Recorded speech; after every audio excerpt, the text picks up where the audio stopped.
بسم الله الرحمن الرحيم والصلاة والسلام على رسول الكريم رب اشرح لي صدري ويسر لي أمري واحلل عقدة من لساني يفقه قولي رب علمنا ما ينفعنا وانفعنا بما علمتنا وزدنا علما. Alors bienvenue tout le monde à cette conférence. Donc, pour ce qui est de la conférence d'aujourd'hui, d'habitude, donc pour ceux qui ont l'habitude de venir, je commence toujours par faire un rappel de ce que j'ai dit la dernière fois et ensuite j'embarque dans le sujet.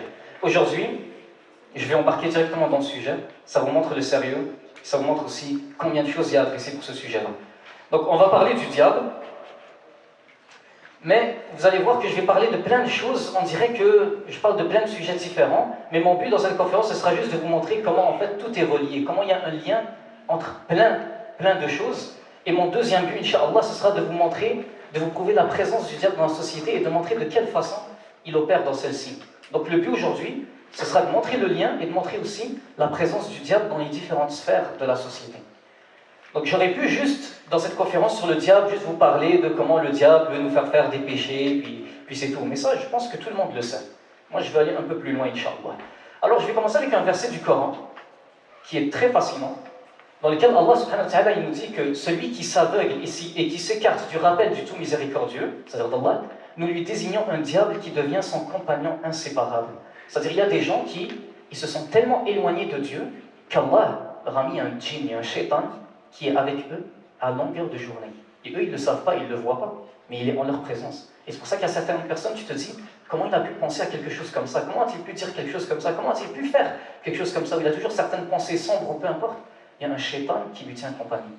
Et subhanallah, une des puissances du Coran, c'est que le choix des mots est très important. Il n'y a aucun mot qui est placé au hasard. Allah choisit bien ses mots. Observez bien. Si on passe à la prochaine, donc Allah a dit celui qui s'écarte du rappel du tout miséricordieux. Il aurait pu dire qu'il s'écarte du rappel d'Allah, ou du tout majestueux, ou du tout puissant. Pourquoi il a choisi la caractéristique de la miséricorde? Parmi ces 99, il a choisi celle de la miséricorde. Parce que c'est la miséricorde d'Allah qui fait que peu importe les péchés que tu fais, tu te dis, il y a encore la miséricorde d'Allah, je peux encore revenir à lui, et Inch'Allah, j'aurai le paradis. Je peux toujours me repentir, arrêter ce que je fais. Allah a toujours sa miséricorde pour moi. Mais il y a des gens qui ont complètement délaissé la miséricorde, ils ont complètement délaissé Allah. Ils se disent, la religion, ce n'est pas fait pour moi. Je suis fait pour être un pécheur, je suis fait pour l'enfer. Et ils s'abandonnent, ils s'enfoncent et ils se laissent aller dans les péchés. Mais c'est qui a fait ça dans l'histoire? C'est Iblis, c'est le diable. Le diable, parce qu'il a refusé de se prosterner devant Adam. Il aurait pu juste se repentir, il aurait pu juste demander pardon à Dieu, et Allah lui aurait pardonné. Mais il a décidé d'assumer ce qu'il fait et de s'enfoncer dans les péchés. Eh bien, il est devenu maudit aujourd'hui. Et il y a des gens donc, qui suivent la même voie que lui. C'est-à-dire, au lieu de se repentir, ils préfèrent s'enfoncer dans les péchés qu'ils font. Ils disent, de toute manière, je suis comme ça. Et ils se laissent aller. Donc, juste parce qu'il a craqué, il a fait un péché, peut-être il a consommé de la drogue, ouais, il va vers l'alcool aussi, club, argent illégal. Il se laisse aller à fond. Pourquoi? Juste parce que tu as craqué pour un péché, tu te laisses aller à fond dans tout le reste. C'est bon, c'est pas la fin du monde. Demande pardon à Allah, il revient. Désespère pas de la miséricorde d'Allah, c'est le shaitan qui a fait ça. Et tu ne veux pas ressembler au shaitan. La porte d'Allah est toujours ouverte. Et c'est pour ça que dans une conférence, je vous avais montré ce hadith où le prophète sallallahu alayhi wa sallam a dit 3 jours avant sa mort qu'aucun d'entre vous ne meurt sans avoir une bonne opinion d'Allah. Pense toujours du bien d'Allah. Ne pense jamais qu'Allah il est tellement déçu de toi qu'il ne veut plus rien savoir de toi, ou qu'il veut juste te punir, ou qu'il va être injuste envers toi. Pense toujours du bien d'Allah. Là maintenant, ce que je vous ai dit, là, les frères et sœurs, je pourrais m'arrêter ici, je pourrais carrément mettre fin à cette conférence, et on vient déjà de détruire le diable. Peut-être vous ne le réalisez pas, mais juste avec ça.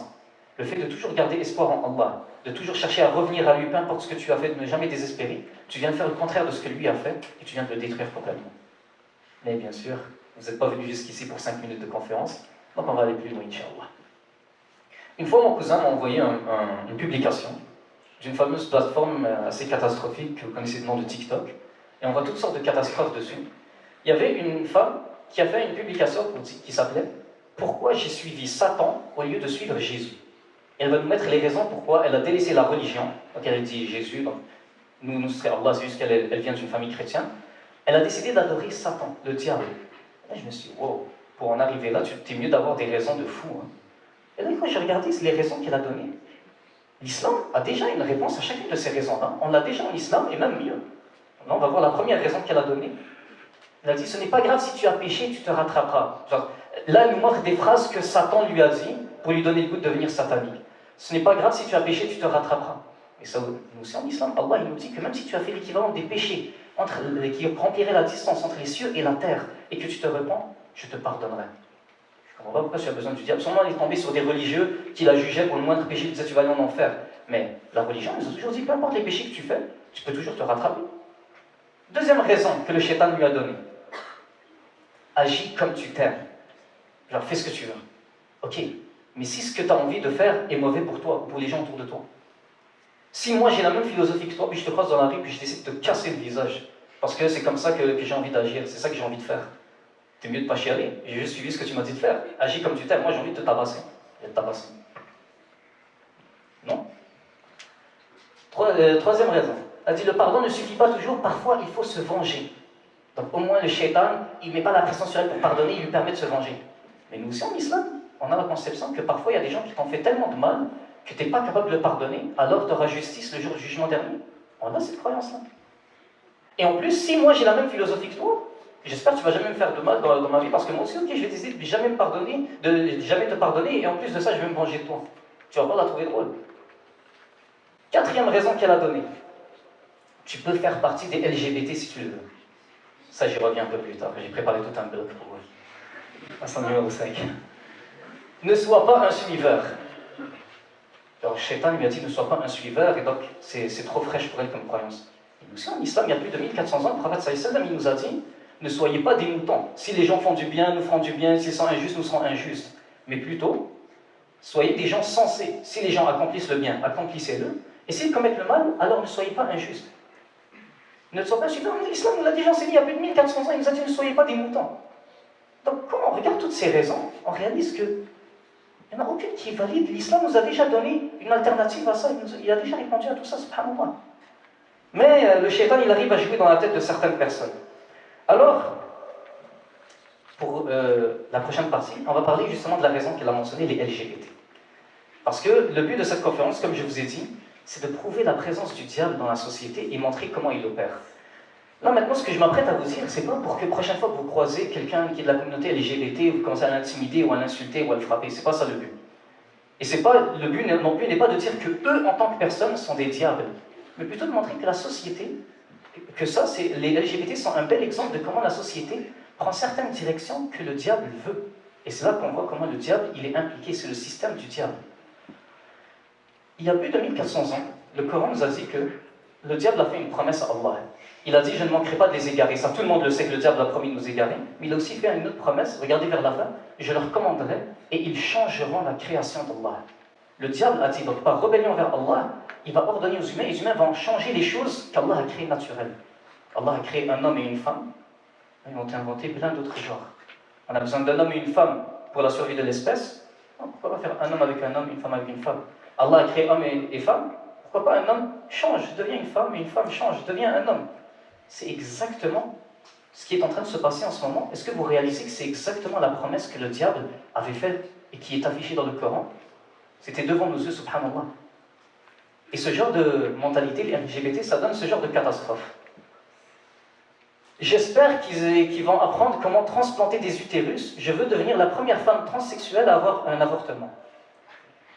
Donc, cet individu était un homme qui est devenu une femme, qui veut en plus tomber enceinte pour avorter. Donc il veut juste montrer qu'en fait, donc il n'y a aucune raison qu'il pousse à faire ça. On ne peut même pas dire ah, c'était un viol ou quelque chose, non. Il veut juste montrer que regarde, tout ce qu'il y a de sacré, de tabou, je veux le briser. Oui, oui, il vous dit c'est grave l'avortement, tuer une âme, un enfant c'est vivant dans ton utérus, c'est grave de tuer. Non, non, je veux faire exprès d'avoir une vie pour ensuite l'enlever.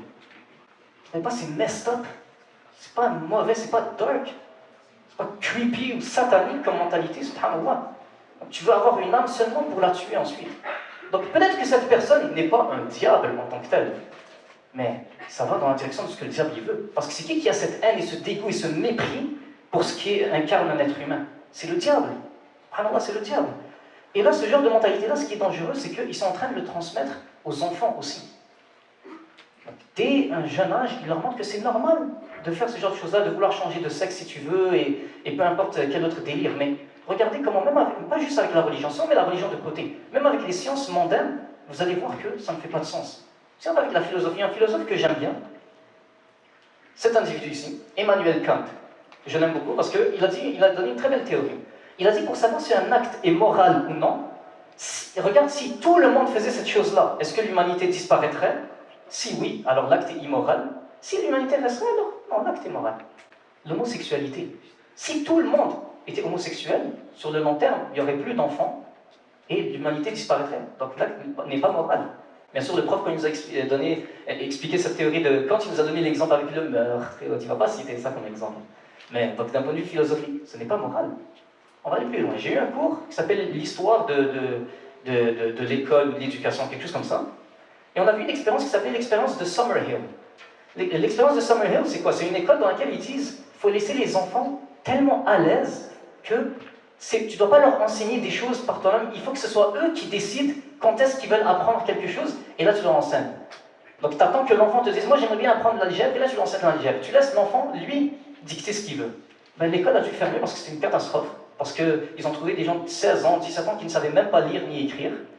Et là, le prof nous a dit de faire un travail sur ça. Est-ce que c'était une bonne idée, l'école de Summerhill? Et là, je lui ai expliqué, je lui ai dit, pour moi, c'était une mauvaise raison, parce que tu laisses la liberté aux enfants, mais les enfants ne savent pas ce qui est bon ou mauvais pour eux. Elle m'a donné 95%. Là, j'étais comme, waouh, elle a 95%. Mais est-ce que ce prof réalise que je pourrais faire la même explication pour dire qu'un enfant n'est pas bien placé pour savoir ces trucs de changement de sexe et tout, donc il ne faut pas enseigner ça aux enfants parce qu'ils ne savent pas ce qu'il y a de bon pour eux. Et tu ne vas pas me donner 95%. Tu vas me renvoyer de l'université. Vous allez me cancel parce que je suis homophobe. Mais c'est un exemple de comment ce qu'ils nous enseignent à l'école, ils ne le réalisent pas, mais il peut être utilisé contre eux. Donc ils vont vous dire que c'est bon, on a évolué, on n'a pas besoin de religion, on a la science et autres. Non, même la science, elle nous montre que non. Si on regarde même d'un point de vue biologique, il y a plusieurs maladies transmissibles sexuellement auprès de cette communauté-là. D'un point de vue psychologique, on a beaucoup de problèmes mentaux chez cette communauté-là. Et comme j'ai dit, un enfant ne sait pas ce qu'il y a de bon pour lui. Si tu lui rentres cette idée dans la tête alors qu'il est encore jeune, tu es en train de créer des catastrophes. Lorsque j'étais jeune, parce que j'avais à peu près 7 ans, j'étais à peu près en 2e année primaire, je vous le jure, j'étais convaincu que j'étais Goku dans Dragon Ball. Et c'était au point, je vous le jure, j'étais dans la cour de récréation et je faisais des trucs cringe, genre Kamehameha, comme ça. Et mon meilleur ami, imaginez, on était à table en train de manger, et tout allait bien, on discutait bien, et on s'est tapé un bif, on a commencé à se pousser, parce qu'il a dit qu'il était Goku, je dis non, je suis Goku. Il a dit non, je suis Goku, on a commencé à se pousser, une madame est venue séparer. Mais si ils auraient intervenu à ce moment-là, soit ils m'auraient donné des médicaments, ils diraient, ce gars-là est schizophrène, il hallucine des personnages qui n'existent pas. Soit, ils vont me dire, oui, tu peux être Goku, tes pronoms, c'est Saiyan, puis tout ça de choses. Ou sinon, tout simplement comprendre, je suis un enfant. C'est tout. C'est du délire d'enfant, c'est tout. Parce que là, il y a beaucoup de profs. Vous savez, j'ai un ami qui est prof d'anglais. Il m'a dit, dans son école, il y a des parents qui ont demandé à avoir des litières parce que leurs enfants s'identifient comme des chats. Wallah al-azim. Wallah al-azim. Donc, à un moment donné, donc si tu les suis dans ce délire-là, alors qu'il y a beaucoup de profs, vous savez, parce que je suis, là c'est plus une surprise pour personne, je suis dans le domaine de l'éducation, j'étudie pour devenir prof, Inch'Allah. Il y a beaucoup de profs qui disent, les jeunes à l'adolescence, ils passent par des phases hormonales un peu spéciales. Il y en a, ils deviennent des délires gothiques, il y en a, ils se mutilent, personne ne comprend, puis ils font toutes sortes ils ont leur délire à eux. Si quand tu rentres dans ce moment-là, tu dis, tu sais que tu es une femme au fond de toi, ou une fille, tu dis, tu es un gars au fond de toi, puis tu leur rentres cette idée dans la tête, peut-être même dans certains pays, ils leur donnent des pilules bloqueuses d'hormones et toutes sortes de choses. Ben là, c'est irréversible, tu vas le laisser bloqué dans un état que peut-être, tu aurais juste laissé ça passer, puis rien ne se serait passé comme ça. Et là, on pourrait se demander, mais pourquoi alors est-ce que le diable, est-ce que ça l'arrange ce genre de choses-là? Parce qu'il y a un concept, la fitra. Je vous en avais parlé dans la première conférence cette année. La nature saine avec Allah nous a créés. Allah nous a créés avec une nature pure. Et avec le temps, elle se fait salir. C'est le shaitan, la chose qui veut détruire le plus au monde, c'est la fitra, la nature avec laquelle on a été créé. Instinctivement et naturellement, la quasi-totalité de l'humanité, elle sait que, regarde, si naturellement il faut un homme et une femme pour avoir un enfant, c'est que naturellement le cours des choses, c'est supposé être ainsi. La nature est supposée être ainsi. Lui, il veut salir cette fitra, cette nature. Vous savez, les versets dans le Coran qui parlent du peuple de Lot, donc les homosexuels, les premières fois qu'elles ont été révélées, le compagnon Omar ibn Khattab, parce qu'ils étaient dans le désert, puis c'est mal alpha, s'il n'y a pas ces délires-là, il a vu ces versets, il n'a pas compris. C'est pas, il posait des... Vraiment, il n'a pas compris, il a dit, comment homme avec homme, comment, genre, comme un homme avec une femme? Oui, oui, oui. Hein? Il n'arrivait pas à comprendre. Il n'arrivait pas à imaginer que ça existe. Qu'est-ce qu'il aurait dit s'il aurait vu des gens qui s'identifient comme des chats, puis là, qui ont des cheveux en mauve, puis qu'est-ce qu'il aurait dit? Subhanallah, juste ça, sa fitra, sa nature, le fait qu'ils étaient dans le désert, ils étaient déconnectés de la société, des autres sociétés, leur nature a été préservée au point que, ah non, c'est bizarre, ben non, il faut un homme et une femme. Pour un enfant, c'est quoi ça, homme avec homme? C'est pas logique. Donc c'est là qu'on voit que notre nature, elle est comme ça, mais le shaitan veut l'attaquer. Et là, donc, pour pas qu'on mette de la pression sur vous à l'école, on vous montre que l'islam est intolérant, que l'islam est arriéré, pas réaliste, parce qu'il est contre ces choses-là. D'un point de vue philosophique, on a vu ce que Emmanuel Kant a dit. D'un point de vue éducationnel, on a vu l'expérience de Summerhill, qu'est-ce qu'elle nous dit. D'un point de vue biologique, on a vu toutes les maladies que ça crée. D'un point de vue psychologique, on a vu toutes les maladies mentales que ça crée. D'un point de vue spirituel, ça attaque la fitra. Sur tous les aspects, cette idéologie est dangereuse et mauvaise. Donc, alhamdoulilah, on est sur la vérité. Et là, comme je vous avais montré, le shaitan, il avait promis que les humains vont changer la création d'Allah, et c'est ça qu'ils sont en train de faire. Mais vous savez qu'est-ce que les promesses du diable donnent? Voilà ce qu'elles donnent. Des centaines de jeunes transgenres demandent de l'aide pour retrouver leur sexualité d'origine. Ou un autre exemple, un autre aspect. Des centaines de personnes transgenres regrettent d'avoir changé de sexe selon une militante transgenre. Donc, le shaitan leur a promis. C'est la preuve que ces gens-là, il ne faut pas leur faire de mal. Ils sont perturbés mentalement. C'est des victimes du système. Donc, ils sont perturbés. Shaitan vient leur rentrer l'idée dans la tête. Bah, peut-être parce que tu es dans le mauvais cas, il faudrait que tu changes de sexe, peut-être. Ils changent de sexe, ils réalisent qu'il n'est pas plus heureux.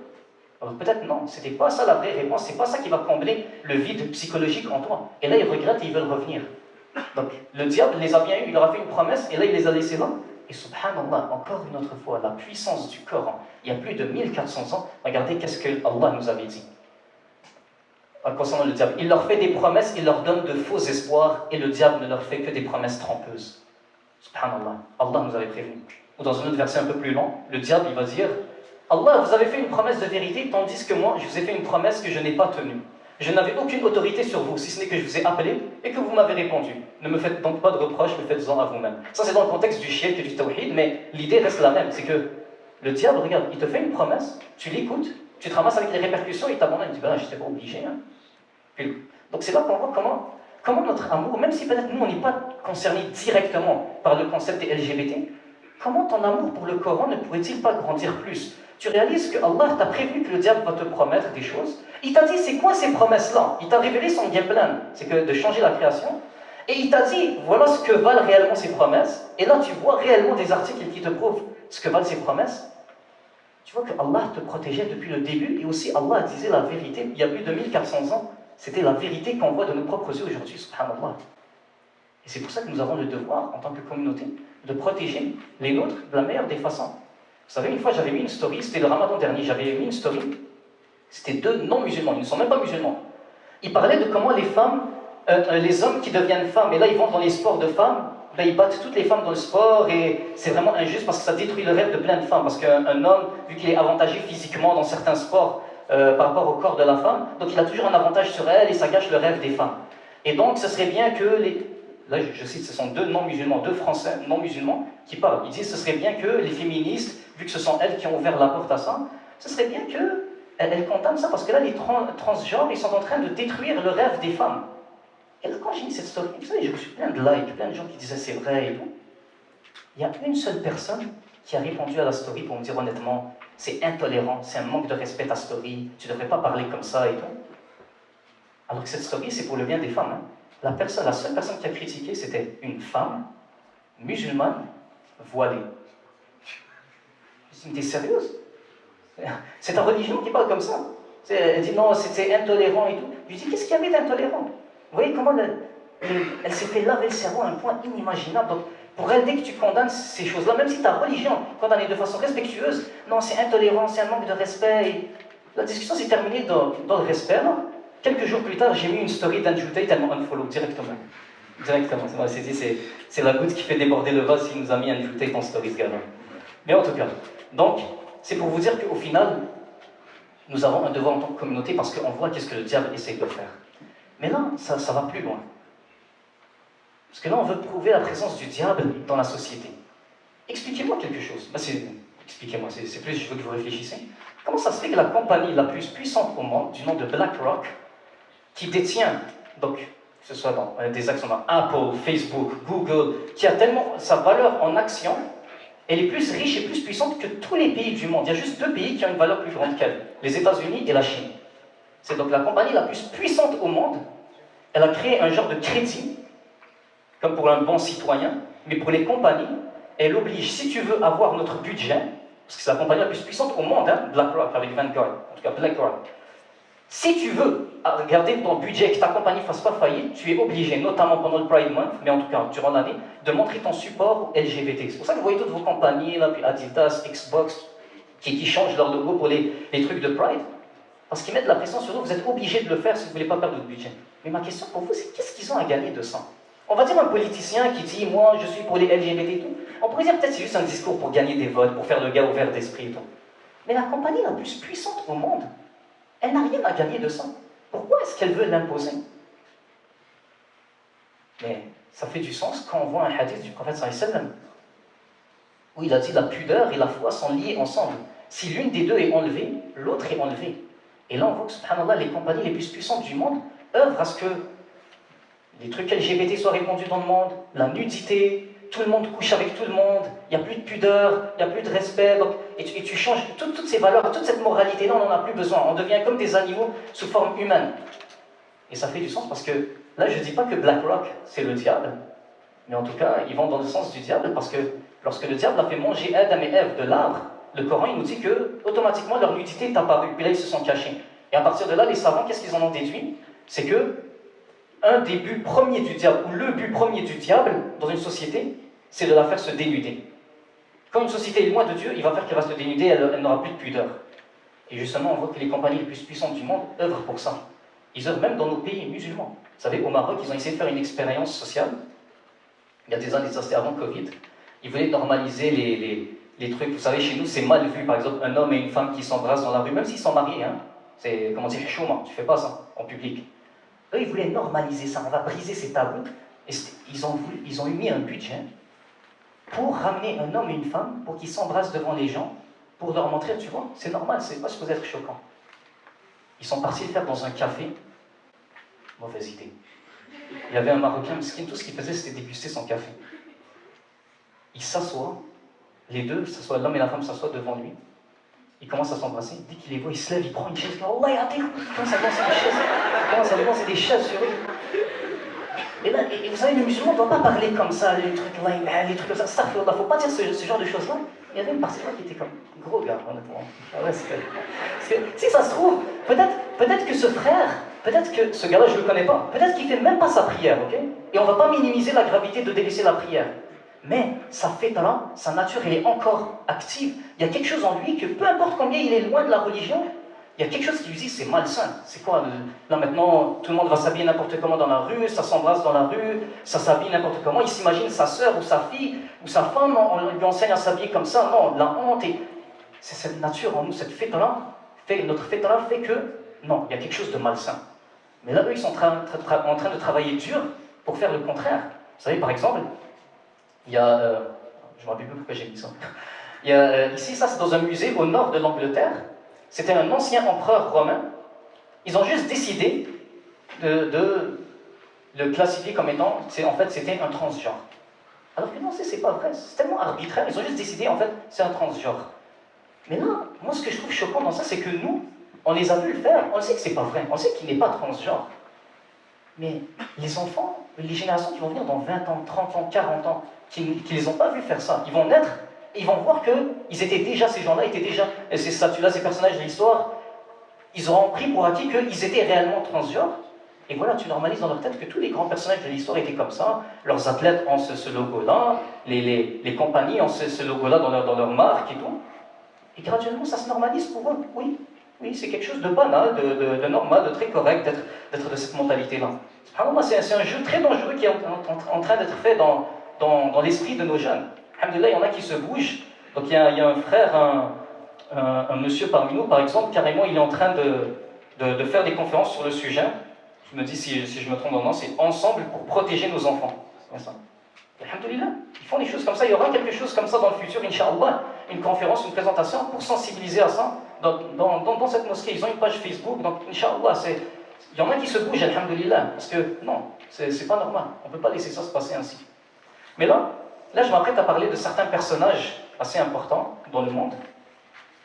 Et s'il vous plaît, parce que parfois, quand tu commences à parler du rôle du shaitan parmi nos dirigeants, l'élite, tout ça, ils te disent non, t'es trop complotiste, théorie du complot et tout. Mais pour moi, je ne peux pas comprendre comment un musulman, qui sait que le diable existe, qui sait que le diable va tout faire, comment dire en anglais, il va try hard, il va tout faire pour mener en bateau toute l'humanité, ne va pas essayer d'infiltrer les hautes sphères de la société. Ce ne serait pas stratégique de sa part, il est bête s'il ne le fait pas. Tout le monde sait que si tu influences quelqu'un, tu as influencé quelqu'un. Si tu influences un gouvernement, tu as influencé un pays entier. Donc vous pensez vraiment que le shaitan qui veut ramener le plus de gens possible en enfer ne va pas essayer d'être stratégique en infiltrant les plus hautes sphères d'influence?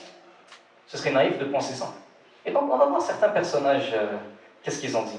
Parce que justement, je vous rappelle, le but, c'est de montrer la présence et le rôle que le shaitan a dans la société. C'est pas de dire que tel ou tel personnage est un diable ou c'est le diable en personne. Mais c'est de montrer comment ils ont certaines ambitions, certains projets qui vont dans le sens du diable. On va commencer avec ce personnage-là. Noah Harari, dans le World Economic Forum.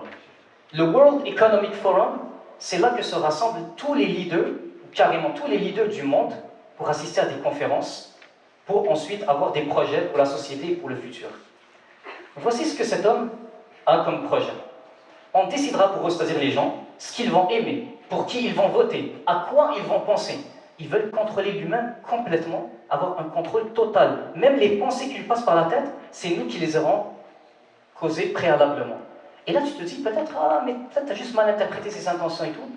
La phrase d'après qu'il a dit, on veut dépasser le Dieu de la Bible. Encore une fois, il mentionne la Bible parce qu'il est juif, mais l'idée reste la même, c'est qu'il est en train de dire littéralement, il est en train de dire qu'ils veulent dépasser Dieu. Et il a expliqué dans la vidéo où je l'ai entendu parler, il a dit, en fait, Dieu, qu'est-ce qu'il a fait? Il a juste créé. Nous, on veut créer et manipuler et contrôler les gens. Et c'est nous qui avons décidé qu'est-ce qui se passe dans leur tête. Ça ne va pas dans le sens du diable, ce genre de choses-là. Et là, parce que si j'avais choisi quelqu'un de banal, peut-être on va dire, ah, il est juste fou, il a juste des problèmes mentaux. Mais là, c'est quelqu'un avec de l'influence. Comme je vous ai dit, ce sont les grands dirigeants, tous les présidents du monde, ils assistent à ce genre de congrès, ils écoutent ce genre de discours-là. Dans une conférence, il leur a montré, avec cette équation-là, on arrive à AHH, habilité de hacker l'humain. Ils veulent développer l'habilité de comment hacker les êtres humains. Et nos dirigeants, ils écoutent ça. Ils vont s'en inspirer pour des projets de loi qu'ils vont faire ensuite. Je pourrais vous montrer un autre personnage.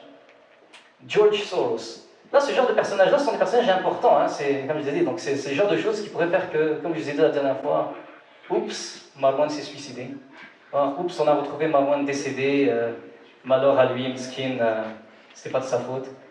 Le frère Mohamed ici, gros gars, le mois précédent, quand je vous ai fait cette blague-là, je vous ai dit, c'est le genre de choses pour lesquelles je pourrais mourir, il est venu me voir après la conférence, il m'a dit, mon frère, si tu prends une balle, je veux partir avec toi. Gros gars, ça c'est un frère en or, qu'Allah te protège. Mais en tout cas, mais bien sûr, vous l'aurez deviné, je niaise, j'ai pas assez d'influence pour qu'il me fasse quelque chose. Si j'avais des millions de gens qui m'écoutent, là peut-être à ce moment-là, je pourrais recevoir des messages louches. Mais en tout cas. Donc George Soros est un des plus grands investisseurs au monde. Cet homme-là, il a contribué à ce que une des devises d'Angleterre, elle a quitté les devises européennes. Il a fait la même chose avec une devise en Autriche, en Allemagne et en Russie. Cet homme-là, il a tellement de pouvoir économique. Et devinez c'est quoi qu'il a dit? Il a dit, autrefois je me suis toujours perçu comme un dieu. On va continuer. Et là j'ai réalisé que c'était un peu malsain de considérer comme le Dieu, le créateur de toutes choses. Mais là maintenant je me sens confortable avec cette idée-là parce que je suis en train de le faire réellement. Je suis réellement Dieu. Subhanallah. On peut avancer. Donc ça c'est le Los Angeles Times, ça c'est pour la source si quelqu'un le veut, c'est ici que vous pouvez trouver son interview. Il a dit donc, je me voyais comme un Dieu mais maintenant je me considère comme Dieu. Et cet homme-là, il finance plus de 171 collèges aux États-Unis. La plus haute plateforme de vente de livres aux États-Unis, c'est lui qui la finance. Il détient plus de 30 journaux, dont le New York Times et le Washington Post. Et il avait un autre truc qui donnait. En tout cas, je ne me rappelle plus c'est quoi.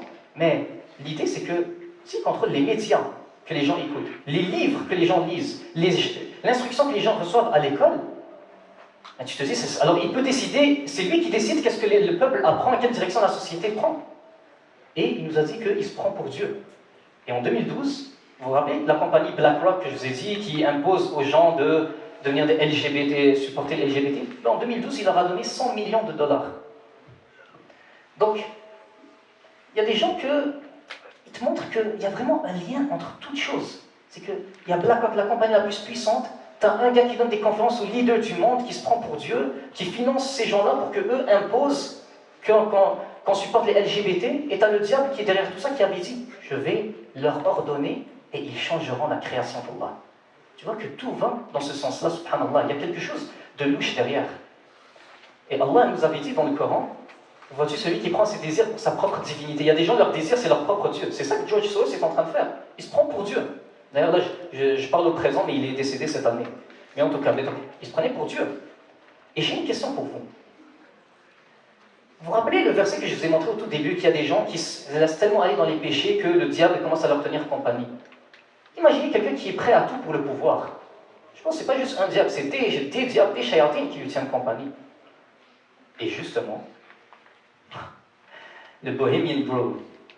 Il y a un homme, peut-être vous le connaissez, du nom d'Alex Jones, qui s'est infiltré en 2004 dans un endroit dans la forêt dans lequel plein de leaders du monde se rassemblent. Et juste expliquez-moi ça. Il y a juste un hibou gigantesque, qui autrefois c'était une divinité dans les anciennes sociétés. Et ils sont là, il y a un feu, et ils ramènent un genre de petit enfant au milieu, puis ils sont en train de faire un sacrifice. Je me dis, c'est quoi ce délire-là? Ce sont eux qui nous dirigent. C'est quoi ce genre de rituel auquel ils assistent avec une fausse divinité, puis un sacrifice la nuit, puis un prêtre qui parle, il faisait un rire, vraiment, c'est un rire maléfique, subhanallah. Je dis, subhanallah. Et Alex Jones, justement, il a contacté un des hommes qui était là, il lui a dit, t'aurais pas dû filmer, je veux pas te parler, puis il s'est vraiment fâché, puis il a vraiment quitté. Mais là, on voit qu'il y a donc, partout dans les différentes sphères de la société, on a des gens avec des idéologies bizarres qui sont au top. Vous vous rappelez de cet homme-là que je vous avais montré, Julian Huxley? Lui, c'était le premier président de l'histoire de l'UNESCO, l'Organisation des Nations Unies pour l'éducation, les sciences et la culture. C'est eux qui se chargent de qu'est-ce qu'on apprend dans les écoles. Lui, c'était leur premier président, et il a dit dans son livre, c'est pas une théorie du complot ou quelque chose, vous pouvez trouver son livre sur Amazon. Dans son livre, il dit, j'aurais aimé, il avait dit, j'aurais aimé que le darwinisme, la théorie de Darwin, ça devienne la nouvelle religion mondiale. Donc tu te dis que quelqu'un qui aimerait convertir tout le monde au darwinisme, c'est lui qui était le premier président de ceux qui se chargent de ce qui nous enseigne à l'école. Donc quand quelqu'un vient me voir et il me dit tout le monde parle de la théorie de l'évolution, ça doit être vrai, dans tous les livres de sciences on nous l'enseigne, peut-être pas. Peut-être c'est un fait, ou peut-être c'est juste parce que il y a des gens qui veulent ce genre de choses-là.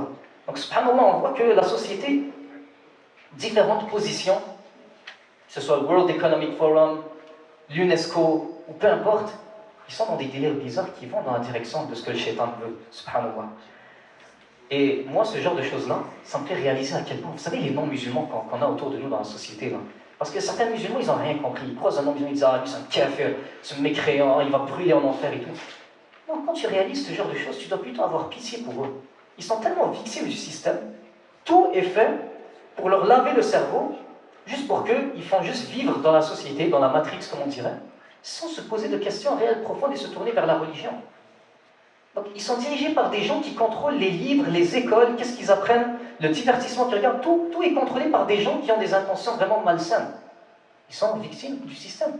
Ils travaillent du lundi au vendredi, c'est comme le petit hamster qui court dans un genre de roulette, non-stop. La fin de semaine, ils vont lui donner du divertissement pour le faire oublier cette réalité-là, pour qu'il répète le même cycle la semaine d'après, et ainsi de suite, avec de l'alcool et toutes sortes de choses pour le faire oublier, et il répète. Il est plongé dans un système, il ne réalise pas. C'est pour ça que nous, les musulmans, on ne doit pas avoir de la haine envers ces gens-là, on doit plutôt vouloir les sauver, on doit avoir pitié pour eux. C'est le diable qui veut que les gens aillent en enfer, nous, on veut les sauver, on veut que les gens aillent au paradis. Donc tu es supposé vouloir le bien pour les non-musulmans que tu croises, tu veux les sauver de tout ça, tu aimerais les réveiller de tout ça, de la bonne façon, bien sûr. Mais donc, on voit que, comme je vous ai dit, donc, vous savez que même le divertissement qu'ils leur donnent, les études, elles prouvent que, de génération en génération, c'est un type de divertissement qui abrutit l'être humain. Les gens deviennent de plus en plus bêtes. Subhanallah. Et vu qu'on parle de prouver la présence du diable dans la société et montrer de quelle façon il opère, ben, logiquement, le diable, il a infiltré le divertissement aussi. Et là, ça va être assez choquant. On va parler de Juice WRLD. C'est un rappeur, peut-être que vous le connaissez. Il est décédé à l'âge de 21 ans. On peut passer à la prochaine. Regardez bien cette vidéo-là, d'accord? Did Juice WRLD sell his soul? This is his Instagram story from April I'm gonna 2019. sell my soul. I'ma hit y'all when I'm through. I'm gonna be rich as hell. All right. Tu peux faire pause Notice. aussi, parce que ça, il y a juste des vulgarités qui vont apparaître. Et donc on a Juice WRLD qui se met torse nu, qui met des chandelles et qui fait un diagramme satanique et qui dit « Je m'apprête à vendre mon âme ». Il te le dit comme ça directement devant ta face, il s'apprête à le faire. La même année ou l'année d'après, il est devenu hyper riche, populaire, et il est décédé aussi l'année d'après. Si on passe à la prochaine. Lil Uzi Vert, ce rappeur-là. Là, excusez-moi, on est dans la mosquée, il y aura normalement un mauvais mot, mais je pense qu'il a été bip. Mais c'est juste que je trouve cet extrait vraiment frappant. Hold on, let me explain something to them real quick. Je vais vous le traduire. Before everybody starts screaming and saying, oh, like I told y'all earlier, you motherfuckers entered the rapture. And if ain't nobody flying up to heaven right now, obviously all y'all motherfuckers going to hell. Right with me. So, let's get it. Oh, you already here. I'm so sorry. You can't get out. Donc il a dit, il est en plein concert et là il s'arrête et il dit en passant, il n'y en a aucun parmi vous qui va au paradis. Vous en allez tous avec moi au même endroit. Et on ne peut pas s'arrêter. On est pris dans ça et on va devoir y aller. Et là il continue son concert. Plein de gens qui étaient à son concert, ils ont dit qu'il y avait une aura vraiment sombre quand il a dit ça. Et il semblerait, mais je ne sais pas jusqu'à quel point c'est confirmé cette information-là, il semblerait que même son nom, Lil Uzi Vert, c'est un petit truc pour que quand tu le lis rapidement, ça donne Lucifer. Lucifer. Lil Uzi Vert. Parce que sinon tu te dis pourquoi il a ce nom-là. Mais en tout cas, on peut passer au prochain encore. Parce que là, ici, on voit que celui qui s'écarte du rappel, je vous ai mis ce verset-là, celui qui s'écarte d'Allah, Allah lui donne un diable qui lui tient compagnie.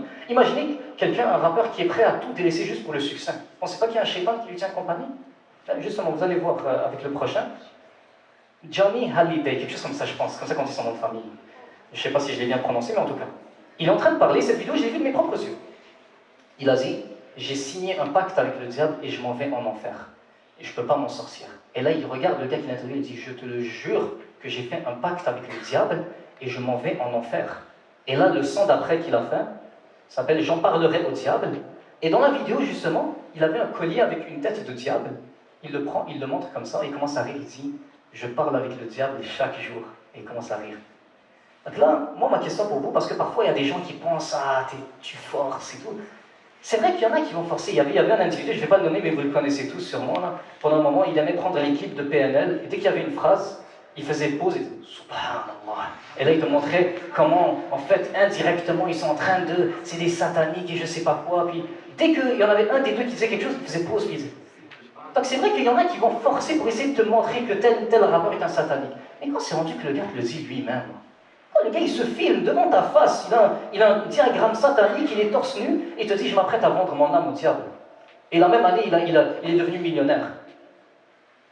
Est-ce qu'il faut plus que ça? Parce que là, à un moment donné, oui, il y a ceux qui forcent avec les théories du complot, et il y a ceux qui sont naïfs de penser que le diable ne joue aucun rôle dans le divertissement et dans ce qu'on voit, subhanallah. Donc, il y a de quoi se poser des questions, honnêtement. Et donc, là maintenant, si on récapitule, le diable a promis de faire changer la création d'Allah. On a les compagnies les plus puissantes du monde qui poussent vers ça avec leur budget. On a vu aussi dans cette conférence que les conférenciers du sommet auquel assistent les leaders du monde, c'est-à-dire le World Economic Forum, parlent de vouloir dépasser Dieu et contrôler l'humain. Et on a vu que des stars de musique qui avouent ouvertement avoir rejoint le diable. Donc on en a vu beaucoup dans cette conférence-là. Vous êtes d'accord avec moi? On a eu beaucoup de preuves. Et je n'ai pas terminé. Je vais continuer. Balenciaga, cette marque de vêtements. Est-ce qu'on peut m'expliquer pourquoi une compagnie de vêtements, elle te montre des enfants avec des vêtements sataniques ou des diables, et il y avait une publicité à eux dans laquelle ils montrent un enfant attaché en laisse à 4 pattes, pendant que le gars qui le tient, il cache un œil. C'est quoi le rapport avec les enfants? Et là, tu regardes que Baal, dans Balenciaga, Baal, justement, autrefois, c'était une fausse divinité que les gens adoraient. Et on voit que même dans le Coran, Allah dit, invoquerez-vous Baal et délaisserez-vous le meilleur des créateurs. Allah a parlé de Baal il y a longtemps, que comme quoi c'est une fausse divinité auquel il ne faut pas croire, justement. Et donc, subhanallah, comment ça se fait qu'une compagnie juste de vêtements est en train de mettre des trucs sataniques et elle nous affiche des enfants en même temps avec? Pourquoi des enfants? Il faut se poser ces questions-là parce que, encore une autre fois, il y en a, ils vont penser que tu forces avec ce genre de lien-là. Certaines personnes vont te dire, peut-être, ah, tu forces avec les théories et tout. C'est vrai qu'il y en a qui vont forcer. Je me rappellerai quand j'étais jeune, quand Donald Trump est monté au pouvoir, okay, quand il est devenu président des États-Unis, Donald Trump, Je parlais avec un gars, et là il m'a dit, et il est plus vieux que moi, il m'a dit, le Dajjal, l'antéchrist, c'est quoi en arabe? C'est quoi la définition? C'est un trompeur. C'est quoi le nom de famille du président? Trump, j'étais comme ça. Donc c'est une théorie de fou. Il n'est plus au pouvoir, il est où déjà? Donc à un moment donné, c'est vrai qu'il y en a qui vont en forcer. Ou par exemple, tu vas les voir, par exemple, au bled, ils aiment ces théories-là. Chaque fois que tu vas au bled, ils disent, vous savez que Coca-Cola, les hoods, ça appartient aux juifs. Ils vont te le dire ça. Ils vont rester à table après un repas à parler des francs-maçons, des Illuminati à longueur de journée. Le but, c'est pas ça. Mais si on va à l'autre extrême, puis on est naïf au point de penser qu'il n'y a aucun lien avec ce qui se passe en ce moment dans le monde et Satan, ce serait très naïf, très naïf. Et subhanallah, justement, on peut aller encore plus loin. Il y avait ce film ou documentaire, The Sound of Freedom. Des grandes personnalités se sont mis d'accord pour mettre du budget sur ce film-là. Et ce film, il condamne le trafic d'enfants qui dure depuis longtemps, puis qui est caché sous silence. Et on se demande pourquoi, par des grandes organisations. Ce film a reçu presque aucune publicité. Non seulement il n'a reçu presque aucune publicité, et même une fois qu'il a été lancé, je pense même qu'ils ont essayé de le shutdown, ils l'ont shutdown. Là, c'est ça, on vient de le confirmer, ils l'ont shutdown. Pourquoi? C'est un film qui fait juste condamner et critiquer le trafic d'enfants, qui est une réalité qui existe. Il y a une madame qui a fait une vidéo, elle disait, dès la première scène du film, elle a commencé à pleurer. C'était certaines réalités du monde, et ils l'ont juste shutdown. Pourquoi on veut faire taire ce concept de trafic d'enfants? La réponse, elle est claire. Je vais vous la donner encore une autre fois. Le concept de fitra, c'est ce que le diable déteste le plus. C'est cette nature avec laquelle Allah nous a créés, cette nature, cette pureté, cette nature pure. Et c'est qui incarne cette nature pure? Ce sont les enfants. Les enfants naissent avec la fitra, la nature pure, prédisposée à adorer Allah. Nous, avec les années, on a grandi, on a eu des biais, on a été un peu changés par la société. Les enfants, ils ont encore cette nature avec laquelle Allah les a créés.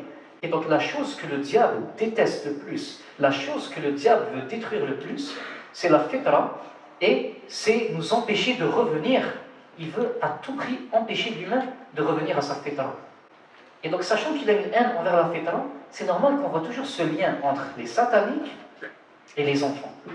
J'ai écouté un documentaire de plus d'1 heure qui a été fait en Belgique, le lien entre le satanisme et la pédophilie.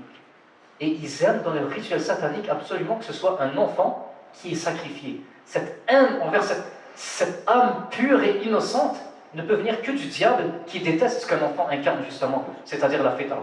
Et on voit que justement, avec les trucs LGBT que je vous ai dit au début, la transsexualité et autres, ils essaient de l'enseigner dès maintenant aux enfants. La World Health Organization, l'Organisation mondiale de santé, ceux qui nous disent quoi faire en cas de pandémie et autres, j'en dis pas plus, eux ainsi que le World Economic Forum, ils ont dans leur livre comment, dès l'âge de 4 ans, 5 ans et autres, t'enseignes aux enfants la masturbation et d'autres trucs sexuels. Laissez les enfants tranquilles, préservez leur innocence. Pourquoi vous voulez toucher aux enfants? Et là, en ce moment, avec LGBT, donc lesbiennes, gays, etc., ils veulent rajouter une autre lettre pour la pédophilie. Maintenant, ils les appellent MAP, Minor Attracted People. On leur donne un autre nom qui est plus doux, pour moins choquer, et ils disent, nous aussi, on veut être inclus là parce que, ok, un gay dit qu'il n'a pas choisi de naître comme ça avec des attirances pour le même sexe, moi aussi, j'ai pas choisi de naître avec une attirance pour les enfants. Vous voyez comment ils ont ouvert la porte à quelque chose de terrible? Donc, encore une autre fois, on voit comment, que ce soit à travers les trucs LGBT, que ce soit à travers les compagnies, que ce soit à travers les célébrités ou le World Economic Forum, ceux qui sont au-dessus des dirigeants, ça revient toujours au même concept. Les enfants et la fitra, la nature pure, subhanallah, ça revient à ça. C'est pour ça que je vous avais mis l'image de que tout est relié. Il y a toujours un lien qu'on peut faire avec tout ça. Et c'est pour ça que cette conférence avait pour but de montrer la présence du diable. C'est pas que le diable c'est lui ou lui. C'est comment le diable joue un rôle dans ça, parce qu'on voit qu'ils se mettent ensemble pour prendre des décisions qui vont comme par hasard dans le sens que ce que le diable avait dit dans le Coran il y a plus de 1400 ans. Subhanallah. Ça ne peut pas être un hasard. Et donc maintenant, après avoir parlé de toutes ces personnalités-là, ces compagnies et autres, quelles seraient des solutions ou des conclusions à tirer? Devenir parano? Paniquer? Développer une haine envers la société? Le prophète Mohammed, il était conscient de ces choses-là encore plus que nous, et ça n'a pas empêché d'avoir de l'amour pour l'humanité. Donc c'est pas ça la solution. Si tu ressors de cette conférence avec plus de haine envers les humains autour de toi, tu n'as rien compris à cette conférence. Ce serait quoi la solution? Rester bloqué dans juste ce qu'on appelle des théories du complot? Ça aussi, il y a des gens, c'est un piège dans lequel ils tombent. Vous savez, il y avait une personne avec qui j'étais au Maroc il y a quelques années de ça, et il m'a dit vraiment comme s'il va me sortir la théorie du siècle. Il m'a dit, subhanallah, la preuve qu'ils veulent détruire l'islam. T'as pas remarqué que chaque fois qu'il y a un match du Real et du Barça, ils le diffusent en même temps que l'heure de la prière, parce qu'ils veulent nous empêcher de prier. Et ce gars-là qui m'a dit ça, ne regarde pas le foot et ne prie pas. Ça veut dire, déjà, ce gars-là n'est pas familier avec le concept de décalage horaire, comme si eux, tout ce qu'ils ont de la faire de leur journée, c'est distraire les Marocains dans les cafés de l'heure de prière. De un. Mais même si on va dire que c'est vrai, ok, t'as tiré quoi de ça? Le but là, aujourd'hui, on est en train de parler, c'est pas de parler de Illuminati, théorie du complot, quelque chose. C'est de comprendre certaines choses sur le monde et ressortir avec quelque chose de concret. Il y a des gens qui restent souvent bloqués dans cette phase-là de l'élite, la Matrix, les sataniques, ci, ça, Illuminati et autres. Mais ils ressortent avec rien de concret. Juste en discuter, c'est pas ça qui va changer quoi que ce soit. Les gens au bled, c'est les meilleurs pour ça. Ils parlent des heures de ça et il n'y a rien qui a changé. Donc, non, il faut des solutions concrètes. Et des solutions concrètes, j'en ai pour vous, Inch'Allah. La première solution, elle paraît vraiment simpliste, mais c'est la meilleure solution. C'est que, sachant que celui derrière tout ça, c'est le diable, et le diable, qu'est-ce qu'il veut? Il veut nous détourner d'Allah. Alors on revient à Allah. C'est ça la solution, numéro 1. Tout ce que le diable veut pour l'humain et pour la société, nous on fait le contraire. Le diable voudrait que l'immoralité soit répandue dans la société, nous on propage la moralité. Le diable, comme je disais, il veut nous détourner d'Allah. Nous on revient à Allah, mais un vrai attachement à Allah. C'est-à-dire, même si on va dire on utilise la peur, moi j'ai pas peur, j'ai Allah avec moi. Même si peut-être tu vas perdre de l'argent, j'ai Allah. Même si tout le monde fait quelque chose, au contraire, moi j'écoute Allah, j'écoute pas la majorité de l'humanité, de la société. C'est toujours, tu reviens, Allah, c'est toujours Allah. Et croyez-moi que le fait d'avoir cette croyance forte en Allah, le diable s'étouffe de rage en voyant ça. Il y avait, je vous avais montré l'année dernière, c'est une émission en Russie. Cette sorcière, parce qu'elle fait de la sorcellerie, elle est interviewée par un Russe, elle est russe. Au milieu de son reportage sur la sorcellerie, elle dit « Ceux que je n'arrive pas à atteindre, ce sont les musulmans qui font leurs 5 prières par jour, parce qu'on dirait qu'il y a comme un dôme ou quelque chose qui les protège. » Mais c'est quoi qui l'a poussé à dire ça? Elle n'a rien à gagner. On va dire si cette émission a été faite, on va dire par exemple au Qatar, par exemple, un pays musulman. Peut-être on va dire ok, il l'a payé pour qu'elle promote un peu l'islam. Là c'est un pays chrétien, c'est une Russe face à un Russe en Russie. Pourquoi de nulle part elle mentionne les musulmans en particulier? C'est que c'est une vérité. Subhanallah, ça c'est la preuve à quel point notre religion est réelle. Ils l'admettent eux-mêmes. Les gens les plus inaccessibles sont ceux qui sont reliés à Allah à travers l'islam. Il y a quelque chose qui nous empêche d'accéder à ces gens-là. Et donc, s'il vous plaît, on fait le contraire de ce que le diable veut. On sait que le diable, par exemple, qu'est-ce qu'il veut? C'est qu'il veut qu'on oublie, qu'on se concentre sur la dunya et qu'on oublie l'au-delà. Comme par hasard, même le système de vie qu'on nous impose, c'est un système de vie où tu travailles constamment et tu n'as pas le temps de penser à Allah. Mais nous, on va faire le contraire. Justement, on va penser à Allah, on va prendre des pauses pour faire la prière, on ne va pas aller vers l'alcool ou autre. Parce que, comme je vous ai mis encore une autre fois pour la millième fois que tout est relié, c'est que c'est peut-être pas nos dirigeants qui sont des diables, mais ils nous imposent un mode de vie qui va dans le sens de ce que le diable veut. Le diable veut que, cours après ton salaire de fin du mois et oublie Allah. Tu n'as pas le temps de penser à Allah, travaille. Nous, non. On va penser à Allah. Et ça, encore une autre fois, le diable déteste ça. Et une fois qu'on a compris ça, là on passe au niveau supérieur. On devient une communauté forte. Parce que le diable, pour nous influencer, il a infiltré des sphères de puissance. Nous aussi, on doit devenir fort. On doit devenir une communauté unie. Pas une communauté qui, pendant que la Palestine se fait bombarder, on s'insulte pour une coupe d'Afrique. Non. Une communauté qui est fraternelle, qui comprend qu'on est des frères et sœurs. Parce que ça, si je peux faire une parenthèse sur ça, ce pattern, il revient à chaque coupe d'Afrique. Est-ce qu'on doit vraiment se taper ça à chaque coupe d'Afrique? Il suffit, peu importe toutes les khotbas du vendredi qu'il y a eu sur la Palestine, tous les discours religieux qu'il y a eu sur le bon comportement, sur la fraternité, il suffit qu'il y ait un match de foot, tout ça soit jeté aux poubelles, puis ça commence à s'insulter, et après ça te dit non, les stories que j'ai fait, c'est juste pour du foot. Arrête, c'est pas pour du foot. Ça, c'est le shaitan qui aime regarder ce genre de choses-là. Dans le meilleur des cas, c'est quoi? T'es frustré parce que ton équipe n'a pas gagné la coupe. Dans le meilleur des cas, elle va gagner la coupe, vous allez célébrer 2-3 jours, tu vas revenir à ta routine, les joueurs vont revenir en Lamborghini, et ton gouvernement va continuer de ruiner ton peuple. Qu'est-ce que tu as gagné? Et la coupe d'Afrique d'après, tu vas vouloir la gagner aussi. Et même si tu as gagné la précédente, si tu perds celle-là, tu vas être encore frustré, et ainsi de suite. Parce que tu vas être frustré à chaque fois, tu veux gagner à chaque fois, sinon tu seras tout le temps frustré. Ça ne va jamais terminer ce cycle-là.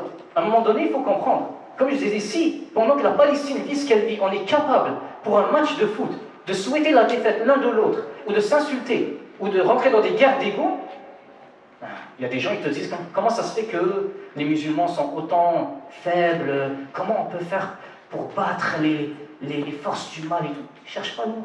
Il faut juste un match de foot et ils nous ont battus. C'est triste quand tu y penses. Vous vous rappelez la petite vidéo que je vous avais montrée à la dernière conférence, le juif qui disait comment alimenter des conflits entre Marocains et Algériens. Et pendant qu'il disait ça, il insultait ceux qui font ça. Il te dit, par exemple, tel cliché sur les Marocains, on n'a qu'à prendre un. Là, il a dit une insulte sur les Algériens et il va le faire pour nous. C'est-à-dire, pendant que toi, en tant que Marocain ou en tant qu'Algérien, tu es en train d'insulter l'autre, il se moque de toi, il dit c'est ça, vas-y. Continue de l'insulter, puis il t'insulte, il se moque de toi. Tu es en train de jouer son jeu et il aime ça. S'il vous plaît, le nationalisme toxique, le prophète Mohammed a dit c'est une pourriture. Il a dit comme ça, c'est une pourriture. On est des frères et sœurs, et pour tenir tête au shaitan, pour tenir tête à des forces qui ont énormément de budget, qui donnent des 100 millions de dollars et autres pour détruire l'islam et répandre le mode de vie animal dans la société, le minimum c'est que nous on soit unis. Alhamdulillah, c'est le minimum. Donc cela étant dit, maintenant quelles seraient des solutions? Titre individuel. Parce que les shayatines, là j'ai parlé de comment le shaitan, il veut l'influence société, il veut influencer la société, mais il cherche à t'influencer aussi dans ta vie personnelle. Vous savez, petit gym story time, ça, c'est pas quelque chose qu'on m'a raconté ou que j'ai vu sur YouTube. Wallahi, je l'ai vécu, moi. Moi, je l'ai vécu. Je reçois un appel, il y a des années de ça. Une maman qui est en train de pleurer au téléphone. Je ne sais pas comment elle a eu mon numéro, mais en tout cas, elle était en train de pleurer au téléphone. Elle m'a dit, j'ai un problème avec mon fils, il est comme ça. C'était avant le Covid. Et là, je lui pose des questions sur son fils. Et là, elle me décrit certains symptômes que je me suis dit, ça c'est louche. Je ne suis pas du genre à directement m'empresser vers fais-lui une ruqya ou quelque chose, un antépossédé ou quelque chose. Mais là, j'ai trouvé ça louche. J'ai dit, ok, on va voir la grandeur d'Allah live. Je lui ai dit, je ne lui ai pas dit comme ça, mais je lui ai dit, regarde, quand ton fils ne sera pas là, le prophète Mohammed a dit que Surat al-Baqarah est le pire cauchemar des sorciers et des djinns. Lorsqu'il n'est pas là, diffuse Surat al-Baqarah dans sa chambre, sans lui dire. Elle m'a dit d'accord. Le lendemain, elle m'appelle, je lui dis ça s'est passé comment? Elle m'a dit j'ai mis Surat al-Baqarah dans sa chambre pendant qu'il n'était pas là. Donc il ne le sait pas lui. Il rentre le soir, quelques heures plus tard, il va aller se coucher, tout d'un coup il commence à crier dans sa chambre. Il dit je ne veux pas dormir dans cette pièce-là, je ne veux pas dormir dans cette pièce-là. Il dit pourquoi? Il dit non, je ne veux pas dormir dans cette pièce. Et il commence à crier, à faire une crise. Il ne veut pas dormir dans cette pièce pour une raison inconnue. Et il est parti dans sa chambre à elle, et là il a dormi KO. Je dis subhanallah, ça c'est louche. Ça c'est très louche. C'est là qu'on voit que c'est une réalité que parfois les shayatines vont tourner autour de certaines personnes. Il y avait par exemple le cheikh Yasser Qadi, il racontait, il jure que ça lui est arrivé, devant sa face. Il y a un converti, quand il étudiait à Médine, il y a quelqu'un qui venait de se convertir à l'islam, il ne connaît même pas les bases de l'islam, il ne connaît rien. Il vient de se convertir. Il a des signes un peu louches. Alors il commence à lui faire de la ruqya. Et le cheikh, sûrement que vous le connaissez, Ibn Uthaymin, rahimahullah, était décédé depuis des années. Là, ils font ruqya. Et là, le gars, il commence à parler avec une voix bizarre. Et là, le cheikh Yasser lui dit t'aimerais que je ramène tel cheikh pour te faire la ruqya? Et là, le cheikh il dit non. Et il dit t'aimerais que je ramène tel cheikh? Et là, le gars lui répond non. Il lui dit, et là, le cheikh Yasser Qadi, il veut juste pour tester. Il lui dit t'aimerais que je te ramène Ibn Uthaymin? Alors que Ibn Uthaymin est décédé il y a plusieurs années. Il a dit le gars a vraiment fait ça. Il était comme ça. Il a vraiment tourné sa tête comme ça. Il a fait un genre de sourire maléfique. Et il a dit quoi, tu vas le ramener des morts? Il s'est pas dit comme wow, ce gars-là est bizarre. Quelques jours plus tard, il y a un autre individu qui rentre. Lui aussi, il est louche. Il commence à lui faire de la ruqya. Il sent un truc bizarre dans son corps. Et là, il le ramène. Quand il se calme, il le ramène pour manger avec eux. Il est assis à table. Eux, ils ont dit Bismillah, il ne veut pas manger avec eux. Il ne veut pas manger. Là, donc, eux, ils sont en train de manger, c'est comme ok. Il a dit, lui aussi, c'est un converti. Il ne connaît rien de l'islam. Ça fait même pas un mois qu'il est converti à l'islam. Il ne connaît rien à l'islam. Il y a un morceau de nourriture qui tombe par terre. Et le prophète Mohammed avait dit dans un hadith qui est dans Sahih al-Bukhari, ramasser les miettes de nourriture par terre, parce que sinon c'est des restants pour le diable. C'est un hadith tellement précis que je suis sûr que la majorité d'entre vous ici ne l'avez jamais entendu. Donc lui, il ne peut pas le savoir, ce gars, c'est un converti, il vient de se convertir même pas un mois de ça et tout. Il a dit, dès que la nourriture est tombée par terre, Le gars, ce qui peut nourriture, quand tu le manges, le gars qui est possédé, directement, comme un lézard, comme un serpent, il l'a pris directement, et avec sa main gauche, il l'a pris directement, il l'a juste avalé comme ça. Et avec la main gauche en plus, c'est comme wow, ce gars est juste creepy. Ils ont juste commencé à lui faire l'oubli encore, il a commencé à faire toutes sortes de délires bizarres. Mais en tout cas, donc c'est pour vous dire que les shayatines et leur influence sur l'humain, elle est réelle. Elle est réelle et il faut s'en protéger. Le but n'est pas de devenir parano. Il y a des gens parfois au bled, là tu les vois, il fait rien de sa vie, c'est un gros flemmard, il fait juste parler dans le dos des autres, il fait vraiment rien, puis il te dit j'ai peur qu'un jour le diable me possède. Ah t'inquiète, il t'occupe pas toi le diable. Il n'a pas besoin de ça. Comme Omar ibn Khattab a dit, le diable n'essaye pas de démolir une maison déjà en ruine. Donc non, t'inquiète pas. Mais nous, si on essaie de pratiquer l'islam, de se mettre dans le bien, le diable va essayer d'avoir une influence sur nous. Il va essayer par exemple de nous déprimer. Ça peut être certaines personnes, parfois ça peut être un rêve qui a été brisé, ou une trahison, ou une déception amoureuse, ou il avait un rêve qu'il n'a pas réussi à atteindre, ou peu importe. Et là tu peux rentrer dans un genre de down, un genre de dépression, puis des idées sombres, puis tu n'as plus d'espoir dans la vie et tout. Le diable, attention, il aime jouer sur ça. Alors mon frère, ma soeur, ressaisis-toi. Ça ne veut pas dire que si tu es déprimé, c'est que le diable t'a possédé, c'est pas ça que je dis. Mais ressaisis-toi. Vraiment, sois fort, parce que le diable, il veut que tu sois dans cet état-là pour t'abattre complètement. Donc non, alhamdoulilah, Allah nous a honorés avec l'islam. Tu n'as pas resté dans cet état, puis te jeter dans les bras de Satan sans même pas que tu le réalises, ok? Donc on reste fort, on se protège du diable, et je vous ai mis ici quelques moyens de vous protéger du diable, justement. Comme pour le shaitan. Tout d'abord, invoquez Allah en entrant à la maison. Quand tu rentres chez toi et que tu mentionnes le nom d'Allah, que tu dis Bismillah, le diable ne rentre pas dans la maison. Invoquez Allah avant de te déshabiller, parce que le prophète a dit que les djinns ont une vue sur nous à ce moment-là. Donc avant d'être nu, te dénuder, mentionne le nom d'Allah. Donc quand tu rentres chez toi, mentionne le nom d'Allah, et avant de te déshabiller, mentionne le nom d'Allah. Et Surat al-Baqarah. Ou sinon, comme j'ai mis entre parenthèses, au moins Ayat al-Kursi. Et Surat al-Baqarah, pas tout le monde la connaît, elle dure des heures, là. Mais les savants ils disent tu peux le mettre juste par exemple, tu peux la mettre sur YouTube et tu la diffuses dans la maison, mais c'est bien de mettre ce genre de choses là. Donc là ce que je dis c'est pas pour devenir parano, mais c'est une réalité. On doit chasser les différents shayatins. Et il y a une invocation de protection aussi, qui est celle-là. Bismillahilladhi la yadurru ma'a ismihi shay'un fil ardi wa la fis sama wa huwa as-sami'ul alim. Je vous ai mis la traduction en français et je l'ai mis en phonétique. Cette invocation tu l'as dit 3 fois le matin, 3 fois le soir, aucun mal ne peut t'atteindre.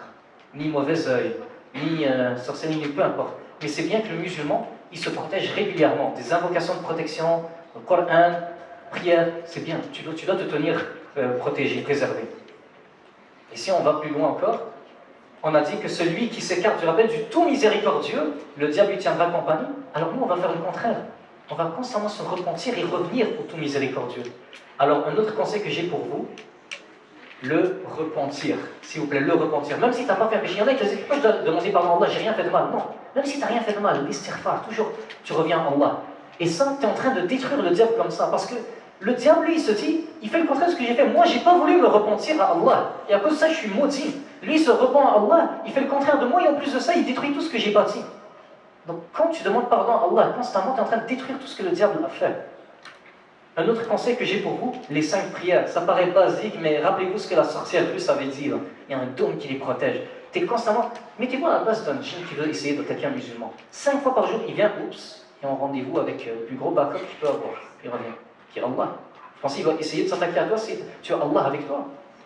Il ne peut pas.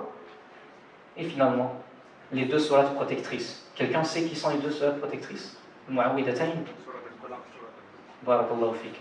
Surat al-Falaq et Surat al-Nas, on les appelle les 2 sourates protectrices parce que le prophète Mohammed on l'avait ensorcelé, on lui a fait de la sorcellerie et on a fait 11 nœuds autour d'un truc.